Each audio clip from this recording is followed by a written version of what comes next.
সান মারিনোর বিপক্ষে বাংলাদেশ দলের পারফরমেন্সে খুবই খুশি নতুন কোচ থমাস টুলি। বিশেষ করে মাঠে হাজার হাজার প্রবাসী বাংলাদেশির উপস্থিতি মন ছুঁয়ে গেছে পুরো দলের, জানিয়েছেন এই আমেরিকান।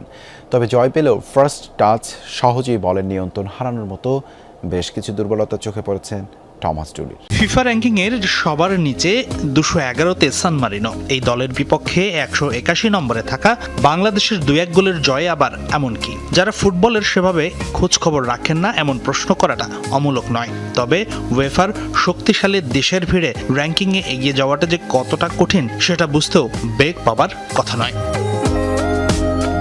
তাই তো সান মারিনোর বিপক্ষে বাংলাদেশের জয়টাকে মোটেও খাটো করে দেখার সুযোগ নেই, যার ফলে ম্যাচ শেষে স্টেডিয়ামের দর্শক, ফুটবল এক্সপার্ট থেকে শুরু করে সবাই খুশি জামাল হামজাদের জয়ে, যে তালিকায় আছেন নতুন কোচ থমাস টুলিও।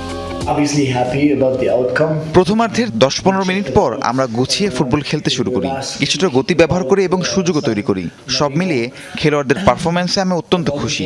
দ্বিতীয়ার্ধে আমরা আরও ভালো ফুটবল খেলেছি। তবে আবারও বলছি, ইউরোপের মাটিতে এটি আমাদের প্রথম ম্যাচ ছিল। সান মারিনো মোটেও দুর্বল দল নয়, তারা ফিজিক্যালি খুবই শক্তিশালী।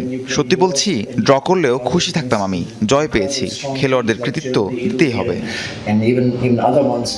তবে এটাও সত্যি, বাংলাদেশ দলের বেশ কিছু ভুলও হয়েছে এই ম্যাচে লাল সবুজরা অন্তত 3 থেকে 4টি গোল দিতে পারত, কিন্তু পুরনো সেই ফিনিশিং ব্যর্থতা আবারও চোখে পড়েছে। গোলপোস্টে মিতুল মার্মা ভালো কিছু সেভ করলেও যথারীতি করেছেন কিছু ব্ল্যান্ডারও। উন্নতির প্রয়োজন স্পষ্ট।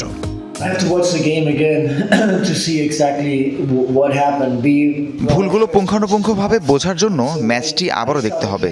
গোল করার জন্য আমাদের অনেক বেশি সুযোগের প্রয়োজন হয়। আমাদের ফার্স্ট টাচ মাঝে মাঝে ঠিকঠাক হয় না। তাই আমি দলের সাথে অনুশীলনের পাসিং এবং রিসিভিং নিখুঁত করার উপর জোর দিচ্ছি।